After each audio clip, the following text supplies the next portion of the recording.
C'est vrai, on m'a introduit en tant qu'assistant fiscal. Mais j'ai une entreprise qui s'appelle Simatexal. Et depuis un beau moment déjà, depuis des années, nous sommes dedans, on est dans le commerce international. Et tout ça, on est dans les domaines techniques. Et je suis passé par beaucoup de choses, énormément. C'est peu, j'ai attendu le prêtre tout à l'heure, il a raconté des centaines de milliers ici. Après, c'est tombé ou tout ça. Je me dis, mais moi, je ne suis pas encore là. Hein. Nous, on a compté quelques millions à investir. Et arrivé à un moment donné, ça basculait, ça ne marchait pas et tout ça. Et après, je me suis posé la question de savoir, mais qu'est-ce qui ne va pas? C'était un moment donné, dans ma chambre et autres, j'étais là. Il m'arrivait de pleurer, même de prier, de dire, mais qu'est-ce qui ne va pas? Mais un jour, il y a mon père spirituel qui m'a dit, mais combien de temps tu as passé devant Dieu, dans la prière, dans le jeûne, juste pour ton entreprise? Vous savez, à des moments donnés, dans l'entrepreneuriat, quand tu le fais, tu n'as pas le temps. Il m'est arrivé quand je quitte la maison le matin, je viens à 2h, 3h, puis là, on se dit, bon, demain, on recommence à faire la même chose. On n'a pas le temps de prier, on prépare, et puis on vient le soir, ça continue. Mais il faut une bonne fondation. Il faut une bonne fondation. Le thème aujourd'hui, je vais plutôt parler de la fiscalité, je vais revenir sur ce côté, parce que même dans la Bible, il a dit, elle a été mis dans Luc 20, 25, donner à César ce qui est à César, donner à Dieu ce qui est à Dieu. Ça veut dire que nous avons, même dans la Bible, nous avons l'obligation de payer nos impôts. Et en matière d'impôts, quand vous voulez créer une entreprise, tout de suite, il y a des préliminaires. Il y a des préliminaires. On parle du nom, je vais d'abord commencer par le nom de l'entreprise. Parfois, parce qu'on veut commencer une entreprise, par exemple, on est dans consultation, par exemple. Je prends quelque chose de nom. Puis le nom que vous donnez à votre entreprise a trait à une consultation. Le jour où vous avez, par exemple, un marché, ou c'est par exemple dans le BTP, là, vous revenez sur le nom et puis vous constatez que le nom que vous avez donné à mon entreprise, quand on va déposer les dossiers, ton nom c'est consulting. Si tu veux déposer un dossier par exemple pour le BTP, est-ce que c'est possible? Donc au départ, je conseille toujours à ceux-là qui viennent vers nous, dès que vous voulez créer une entreprise, prenez peut-être un nom neutre. Un nom neutre et mettez plus d'activité dedans, ce qui va vous permettre peut-être. Parce que vous pouvez avoir une idée d'entreprise, par exemple, entreprise dans le BTP, mais avec le temps, ce qui est arrivé, par exemple, que vous ayez une autre marché, par exemple, dans le domaine technique, ou bien dans la livraison de fournitures de bureaux et tout ça. Donc, prenez plus des noms qui ne parlent peut-être très spécifiquement à ce que vous voulez faire tout de suite. Et là, il y a plusieurs types d'entreprises aussi. Quand vous voulez le faire au départ, vous pouvez créer une entreprise individuelle ou bien une salle, une société. Mais au départ, quand vous devez savoir que quand je crée une entreprise individuelle, quels sont l'impôt que je dois payer. Et quand je crée par exemple une salle, une société, quel type d'impôt je dois payer aussi. C'est très à ça. Je suppose que vous créez la plupart de ceux-là qui commencent à la création d'entreprise tout de suite. On est peut-être pressé, on crée l'entreprise, et puis on prend les papiers, on va déposer ce soir à la maison. Et puis c'est maintenant on commence à courir, c'est-à-dire pour chercher les clients. Au même moment où tu as créé ton entreprise, tu viens déposer le papier chez toi à la maison, il faut savoir que l'État a déjà commencé à te calculer les impôts que tu dois payer. Donc il faut savoir que la première des choses d'abord, comme le président le disait tout à l'heure, c'est d'abord le client. C'est-à-dire qu'il faut d'abord retrouver des clients avant même de savoir, oui, tu vas menacer à aller créer quelque chose.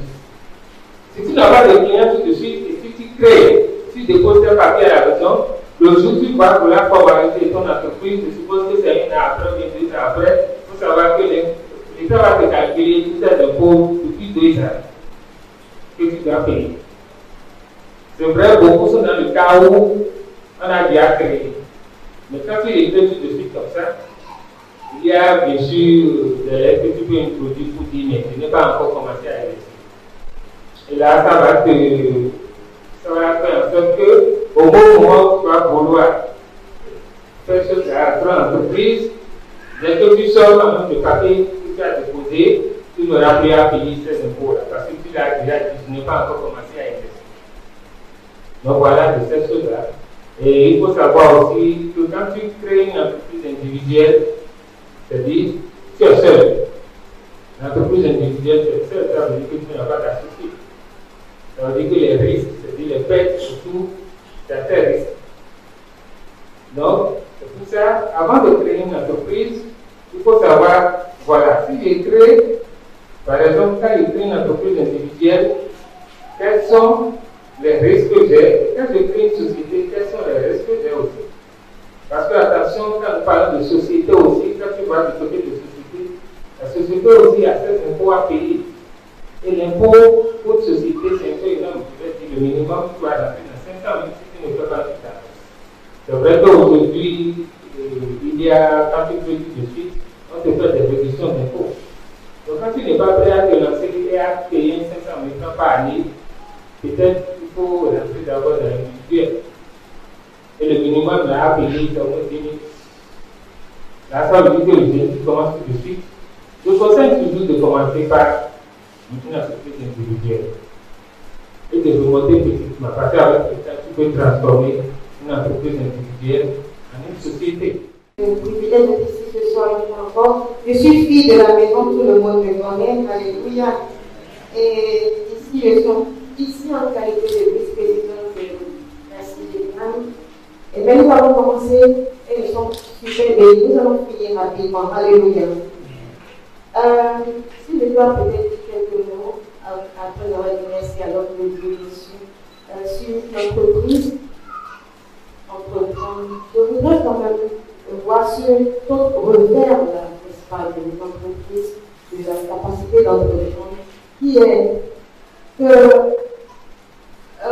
on peut être fonctionnaire et cependant utiliser des systèmes comme notre papa les a dit tout à l'heure pour ramasser beaucoup. Alléluia. Les fonctionnaires qui utilisent les verbes pour ramasser sont ceux qui ne comprennent, qui n'ont pas cette entreprise. C'est ce l'entreprise, alléluia, l'entrepreneuriat. Regardez Joseph. Joseph est devenu, vous connaissez tous l'histoire. Joseph est devenu partenaire de l'Égypte, alléluia. Il était fonctionnaire beaucoup.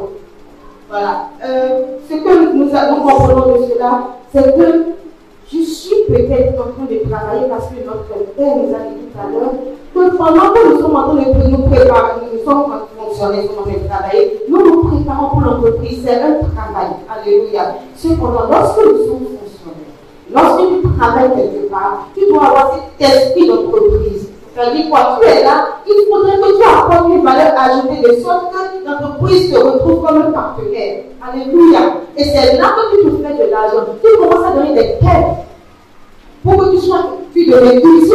Et donc, tu as des quêtes que tu proposes à l'entreprise. Et du coup, l'entreprise ne peut plus se défaire de toi. Et du coup, tu te fais de l'argent. Et du coup, le Seigneur, comme tous les autres intervenants, dit tout les c'est ce que tu peux aller faire. Alléluia. Je crois que c'est ce revers-là qui m'est permis d'affronter ce soir. Alléluia. Et moi, mon travail, c'est de parler en 2 minutes peut-être, parce qu'on n'a pas beaucoup de temps de l'audit. L'audit, c'est quoi? Je dirais tout simplement que déjà, si vous avez un stand-up, ce n'est peut-être pas faisable d'aller chercher un auditeur dans votre entreprise et tout cependant. L'audit, c'est tout ce qui vous permet d'avoir l'état actuel de votre entreprise. Pour dire ça en des mots très simples. de temps en temps, vous voulez avoir l'état de votre entreprise. Et ça ne va pas seulement dans le sens de l'état financier. Ce n'est pas seulement ça, parce qu'aujourd'hui, l'audit, pour ceux qui savent ici, l'audit, ça s'est amélioré, ça s'est upgradé.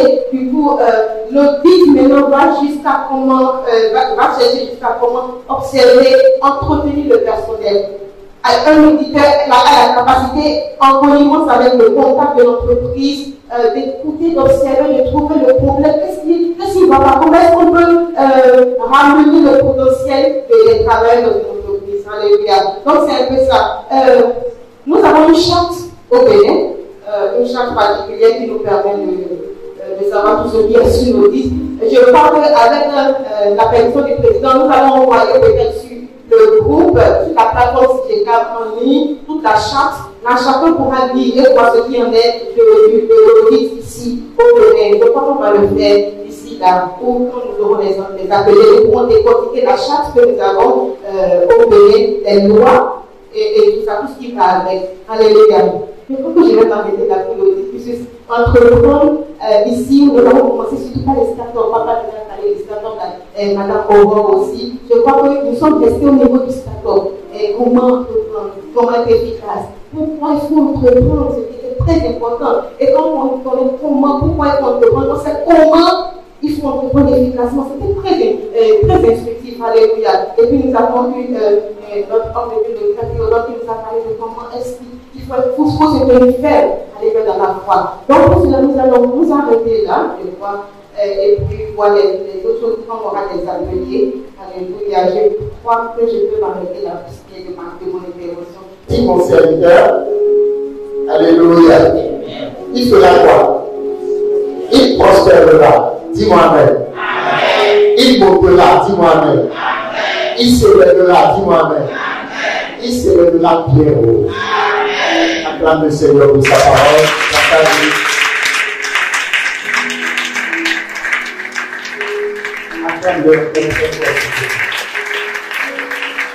Et ce premier don, c'est non pas Athanase, c'est que je l'ai attrapé. Ce don, il est extraordinaire. Je l'ai appelé. Je dis, je suis le promoteur de la CGCAM. C'est extraordinaire. Plus de 100 églises. Près de 10 000 fidèles. Cet homme ne m'a jamais dit. Et c'est où? Et c'est quand? Tout ce qu'il me dit, c'est bien. C'est bon. Merci mon frère. Arrête de t'oublier. Arrête d'insister. Mais je suis là.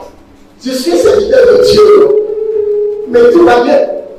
Du courage. Merci mon frère. Je ne sais pas. Il faut qu'on lui donne une offrande au moins d'acclamation si on ne peut pas lui donner de l'argent.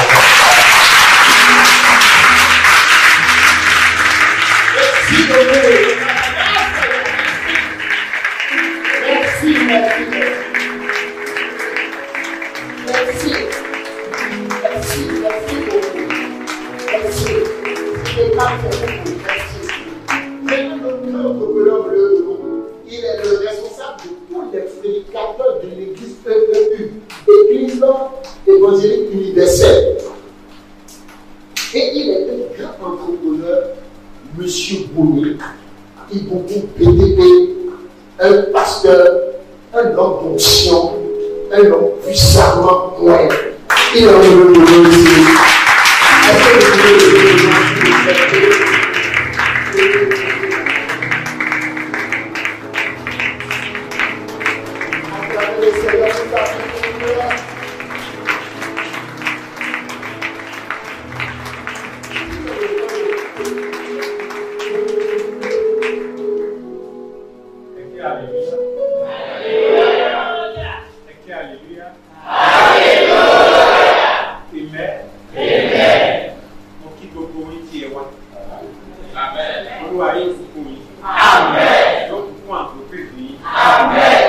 Est-ce que vous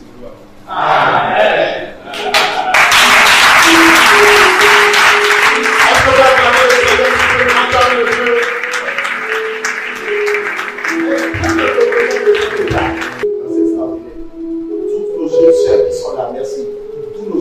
sont arrivés. Merci d'avoir répondu à l'invitation. Nous n'avons pas boosté le Facebook parce que nous croyons dans le fait que Dieu fait naître les choses pas à pas. Nous voulons que cela naisse pas à pas.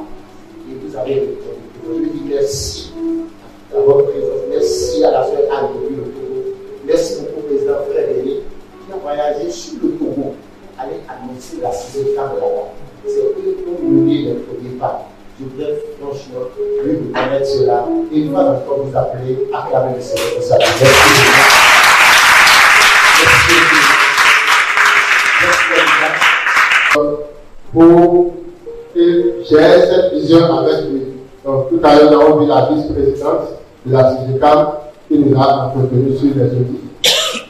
Nous allons recevoir maintenant le président de la CIGECAM qui viendra nous remercier, il va remercier tout le monde, il va en quelque sorte parler au nom de la CIGECAM en tant que président. Sur vos acclamations, je vais appeler le pasteur de l'Église, le président de la CIGECAM.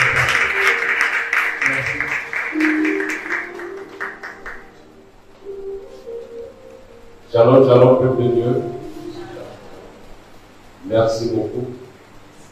Je suis monsieur le pasteur Émile Sédabouki, ingénieur de travaux en télécommunication, chef d'entreprise à Berne. Je bénis la vie de tous les participants ici, la vie de nos autres, la vie des intervenants. Que Dieu vous bénisse pour votre présence à ce séminaire que nous avons eu la grâce d'organiser grâce au visionnaire de la maison. Je voudrais parler de mon père spirituel, le prophète Abel. Et parmi nous avons également notre mère spirituel qui veille sur notre père, qui gère les visions avec lui. Je bénis également le Seigneur pour sa vie dans le nom de Jésus.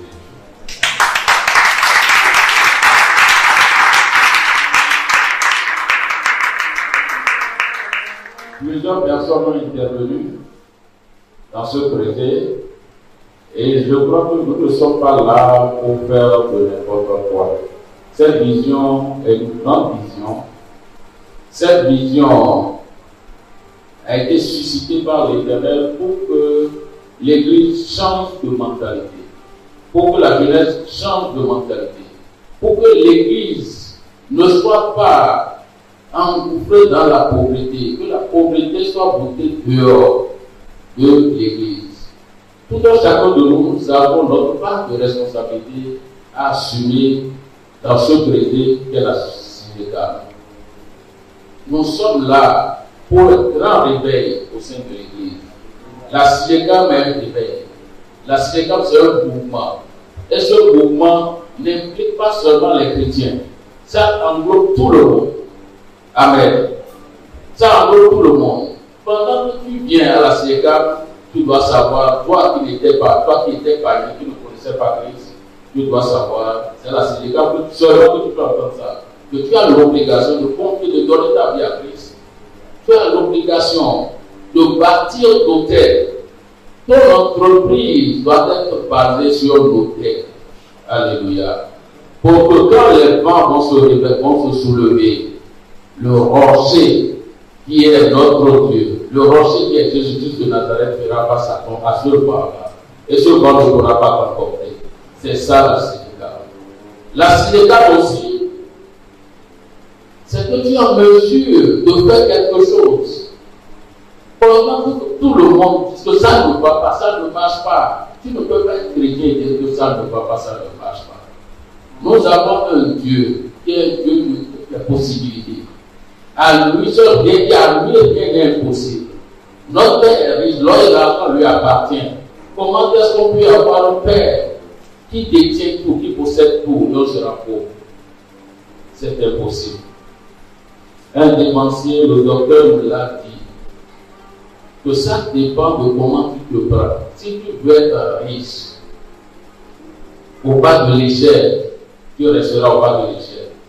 Si tu veux être riche, au sommet, comme Dieu le dit, ça dépend de ce que tu prends pour ramasser. Alléluia. Je ne vais pas trop discourir. La SIECAP ne sera pas seulement que la théorie. Tel que la vice-présidente l'a dit tout à l'heure, il y aura des ateliers que nous allons faire. Il y aura des formations que nous allons donner aux gens. Ceux qui ne savent pas comment s'y prendre. Ceux qui ne savent pas, il y a des personnes qui ne savent pas réfléchir par eux-mêmes. Amen. L'évangéliste nous a dit tout à l'heure que entreprendre aussi, il faut des bases spirituelles. Parce que dans l'entrepreneuriat, nous sommes combattus. Il y a des gens qui ont des diplômes, mais leurs diplômes, ils l'ont sur papier à la maison. Mais ces diplômes-là sont confisqués quelque part. Ils ne peuvent rien faire au travers de ces diplômes. La SIECAP est là pour régler tous ces problèmes. Amen. Je m'en vais venir pour vous dire, vive à la SIECAP en sa 5e édition, de ce novembre 2023, que la paix et la grâce de notre Seigneur Jésus de Nazareth vous accompagne, vous ramène chez vous. Personne ne quittera ici et fera d'accident sur son chemin. Le sang de Jésus de Nazareth couvre vos chemins. Le sang de Jésus de Nazareth vous enveloppe, vous englobe. Ce sang vous balise le chemin. Dès que vous êtes venus en bonne santé, vous repartez en bonne santé. Quelqu'un qui est venu ici dans des difficultés, dans ce que je ne sais pas quoi comme défi, il repart déjà avec la solution. Parce qu'avec tout ce que nous venons d'entendre ici, personne ne peut repartir et encore aller dormir, se réveiller à 14 heures. Alléluia. Que Dieu vous bénisse. Acclamez très fort pour le roi des rois.